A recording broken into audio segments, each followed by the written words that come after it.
Hi guys, and welcome back to my channel. The case that I'm going to be looking into today is the murder of Sophie Lancaster, and she was brutally attacked in 2007, her along with her boyfriend called Robert Maltby, and it was actually linked to them wearing gothic fashion, which is just, you just wouldn't even, it's just horrible to even think about that somebody was brutally attacked and murdered because of the clothes and the style that they chose to wear.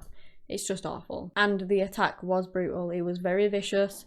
So I'm just putting like a warning in here just to let you guys know that, you know, it's very, very brutal what happened to her. So yeah, just a little warning there. This was a suggested case by Ian, so thank you for that. I appreciate any suggestions you guys have. And if you have any more, please do let me know. I will look into them for you as best as I can.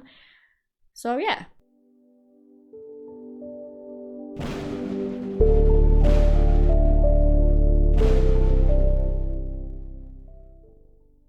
Sophie Lancaster was born on the 26th of November in 1986 to her parents, Sylvia and John, in Lancashire, England. She also had an older brother called Adam, and, you know, growing up, it was said that they were very close. She was very close to her mother.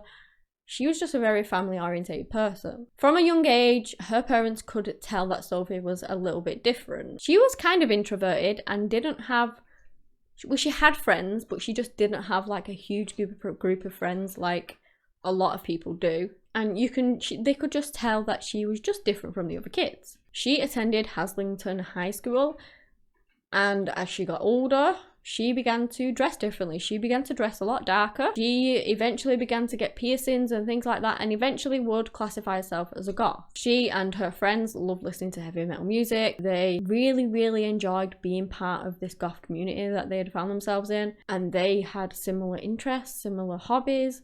They just really, really got on well, and she made like a new group of friends through the community too. They would all hang out as a group, they would all go to gigs, they all loved listening to their music together and all dressing similar, and they just hung out quite a lot. It was actually through them where she met her boyfriend, Robert Maltby, and they sparked it off pretty much straight away. They both liked each other a lot, and it wasn't long before they became an idol. They were really well matched to each other and really well suited, and I believe Rob even called her, Sophie, his soulmate. So Sophie was actually on like a gap year. She was just about to start her degree in English. She was 20 years old at this point, and Rob was an art student. He was 21. And they both had their entire lives ahead of them. They were both described as being very intelligent and sensitive young adults who never really got into any trouble. You know, they tried to keep themselves to themselves. They stayed out of trouble. However, trouble would follow them sometimes because they kind of stood out, and that unfortunately would sometimes cause them problems, but in themselves they would just try and ignore it and just carry on. They wouldn't, I don't know, they wouldn't like react back and, do you know what I mean, cause trouble. They just tried to just carry on with their lives and carry on with the choices that they had made to be goths and to dress that way, which is completely fine, and they should have been, well, everyone should be allowed to do whatever they want to do. Yeah. And that is why this case is really, really annoying. They were just this really happy couple, despite, you know, people, I guess, I don't know whether they were calling them or abusive or whatever, but despite all of that, they were happy together and they were enjoying their lives. That was until the 11th of August in 2007 when it all went wrong. The couple had spent the evening having a few drinks at their friend's house, and they decided that they were going to walk home at 11:15. Now, bearing in mind, they were not drunk by any means. They'd had like a couple of drinks each. And so, you know, they weren't drunk. They set off walking home. They stop off at a garage to buy some cigarettes, and they actually meet this group of girls there. I don't believe they knew these girls before, but the girls were very interested in their style, you know, what they were wearing, all the piercings that they had, and they got to talking. They all decided to hang out near Stubby Park, which was, you know, very close to the garage. So they stay there for a while. They chat, you know, and get on for a couple hours, and then at 1 a.m, Rob and Sophie decide that they're actually gonna go home now. They set off walking, and these group of teenage boys, there were 5 of them in total, who were already on the park, begin shouting insults about them being a mosher and a goth and things like that. They were mainly aimed at Rob, but as I've said before, the pair just ignored them and they carried on walking. That really angered the boys even more. Like, they wanted to get a rise out of them. They wanted them to react, throwing these insults at them and calling them, and they wanted They wanted a reaction off them, and they didn't get it because they were being ignored, and they were being, you know, the bigger people and walking away. And that just made them really angry. Well, that was when they decided that actually they weren't going to let them walk away and ignore him. They were going to attack Rob. They rush over, they punch him, they kick him repeatedly over and over. And eventually he went unconscious as a result of the vicious and fierce beating that he received from these boys. So Rob is on the floor and he is still being beaten badly by these boys. Like, he's unconscious at this point, but they don't stop. And so Sophie, panicked, runs over, screaming and shouting for them to leave him alone. But they didn't, they carried on, and when they finally finished and decided that enough was enough, they all walked away, leaving Sophie cradling Rob's head on the floor as he's like bleeding. Now, I have no idea what sparked them to come back, but they did. They decided to come back. Not all of them, I believe it was mainly 2 of them. So say 2 of them decide to come back and they begin attacking Sophie. It was much the same as Rob, so the kicking and punching, mainly in the head. Now, Rob's attack was mainly in the head too, which is why he fell so unconscious so quickly. So they do the same to Sophie. But what they do to Sophie is is more vicious and brutal, because not only are they kicking her and punching her, they also stamp on her head. And I mean, like stamping, literally jumping on top of her head and stamping on it. The attack was just so awful. They just relentlessly beat her, and then they just left. They ran away, leaving her in a pool of her own blood. And let me just say as well, later on they were bragging to friends about what they'd done, which is just horrific, because why? Okay, why? Just why? But yeah, they were bragging, so that just shows how much, you know, the attack and what they had done affected them, because it didn't. A young girl actually came across the 2 unconscious pretty quickly after the boys had left, and she called 999. Paramedics came to the scene and they were both unconscious. Their faces were so bruised and so swollen that the paramedics could not even tell their gender. So they didn't know that one was female and one was male. They couldn't tell which was which. That was how mashed up their faces were, how swollen their faces were. And can you imagine that? Can you imagine how vicious that attack must have been for the faces to be that swollen that you cannot tell whether they are male or female? It is horrific. As you can imagine, they were in critical condition. They were taken to Rochdale Infirmary initially, and they were brought straight to the ICU. The police attended to the scene, and they really needed to find out who the victims were. They knew who Rob was because he actually had his ID on him, but they didn't know Sophie's ID. So they ended up going to, you know, Rob's parents' house. They informed them of what had happened, the attack. And then they said that probably the girl that was with him, was Sophie, his girlfriend, who he had been living with and had been together for 3 years at this point. So now, thinking that this was Sophie, the police tried to contact Sylvia. She wasn't home. She actually didn't have a phone on her either. So she didn't get the news until, you know, quite late on. And it was when she eventually got hold of her phone. She had all these missed calls from Adam. She rang him back, and he basically told her about the attack, that Sophie had been attacked and that he was on his way home. Sylvia, of course, rushed to the hospital, and her daughter was barely recognisable to her own mother, and she was now on a life support machine. Let me just give you a warning here. There is some graphic description of Sophie's injuries, so just as a quick note, if you don't want to know, you know, the more grisly details, then just skip forward. But you don't really quite understand the full severity of the beating until you know just how bad these injuries were. So she had really, really massive ears because they were that swollen. They were filled with pus. She ended up with shoe prints on both sides of her cheeks where they're stamping and jumping on her head. And more graphically, pieces of her hair had been torn away in the attack, along with parts of her scalp.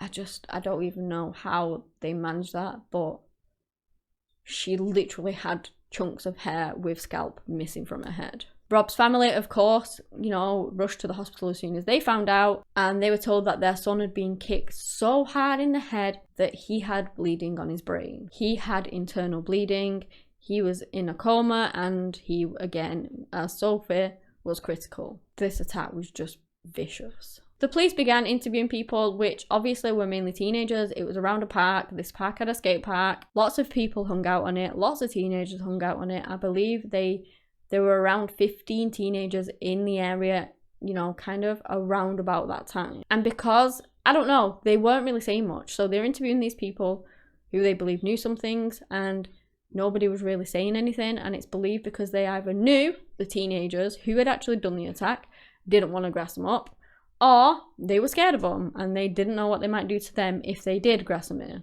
Either way, whatever the reasoning, they just weren't saying anything. The police decided new tactics. They brought in junior officers to interview them, hoping that somebody more around their age would get them to talk a little bit more. And it worked. They did begin talking, and they slowly got the 5 names of the teenagers that actually did this. Word on the attack spread, and 3 of them were arrested that very same day that the attack had happened, and they were taken in for questioning. The other 2 actually ended up handing themselves in the following day. Their names, you may ask? Well, they were Daniel Mallet, 17, Joseph Hume, 17, Danny Hume, 16, and Joseph and Danny were actually brothers, Ryan Herbert, 16, and Brendan Harris, 15.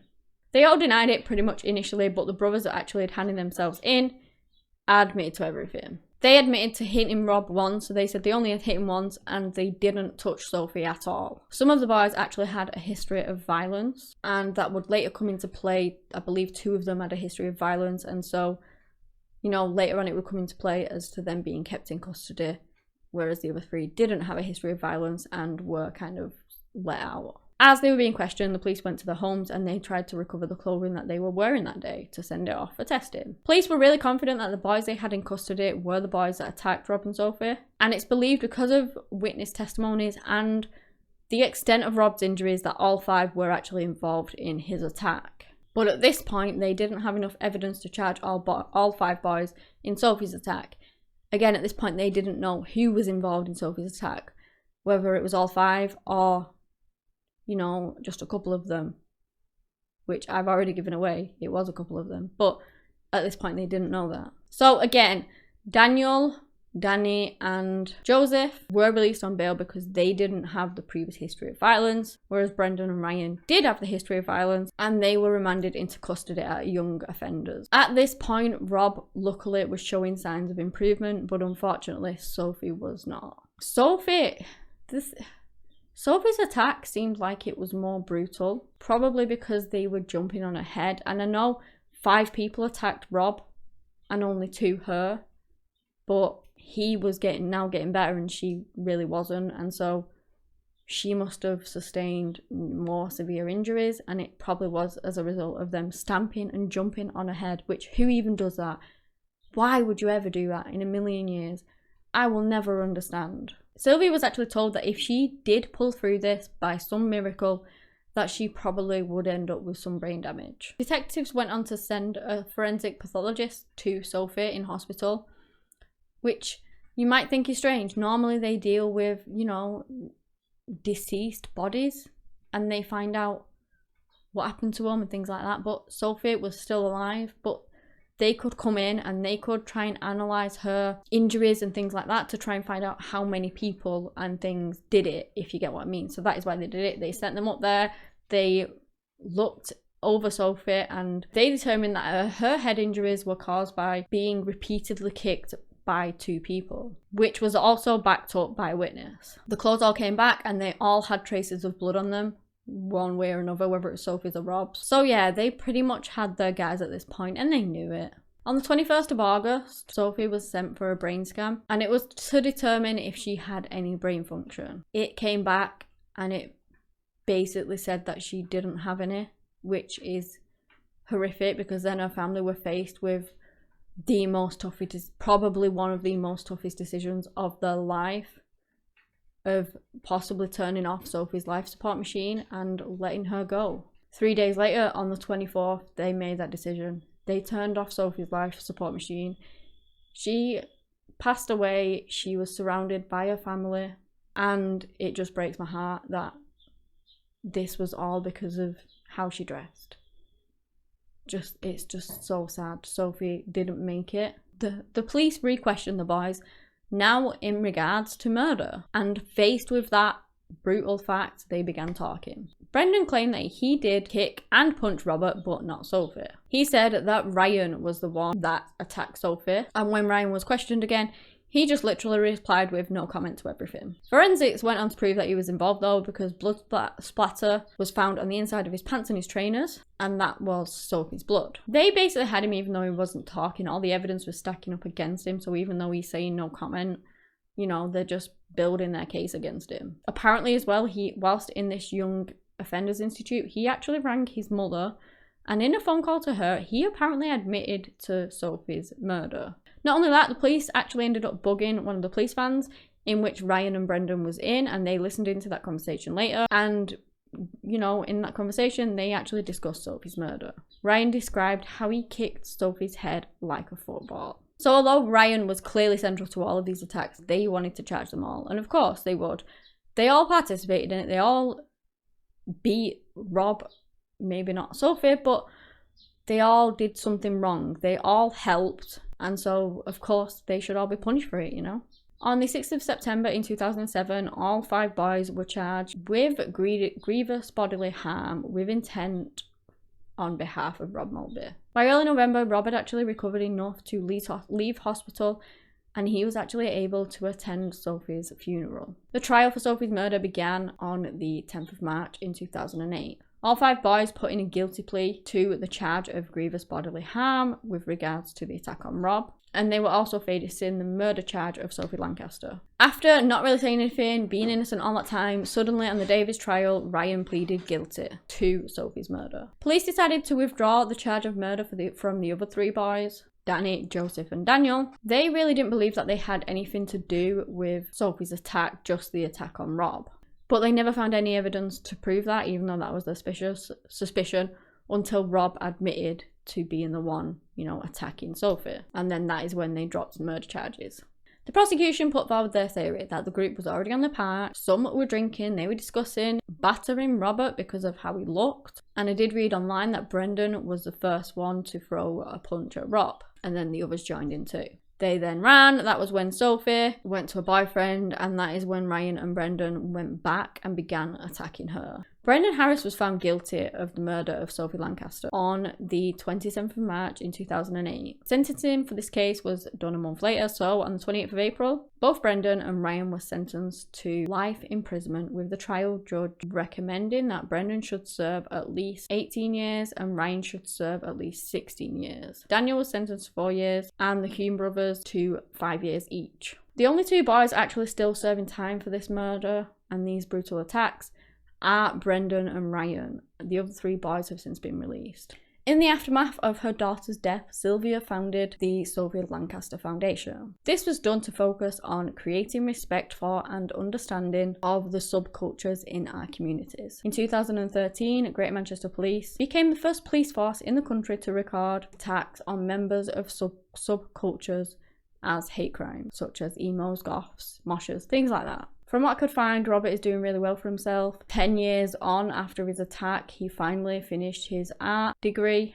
And of course, he struggled for a long time, but he seems to be doing really well now, so that's really, really good. My heart goes out to Sophie and her family. She lost her life that day. She was so young, and it was just so pointless. I mean, most crimes are just pointless. I just don't understand it. Just because she was dressed in dark clothing and how she looked. It's just disgraceful. But yeah, that is the end of the case. If you guys have enjoyed this video, give me a big thumbs up and subscribe to my channel if you want to. Anyway guys, that's all I have today on the murder of Sophie Lancaster and the brutal attack on Robert Maltby.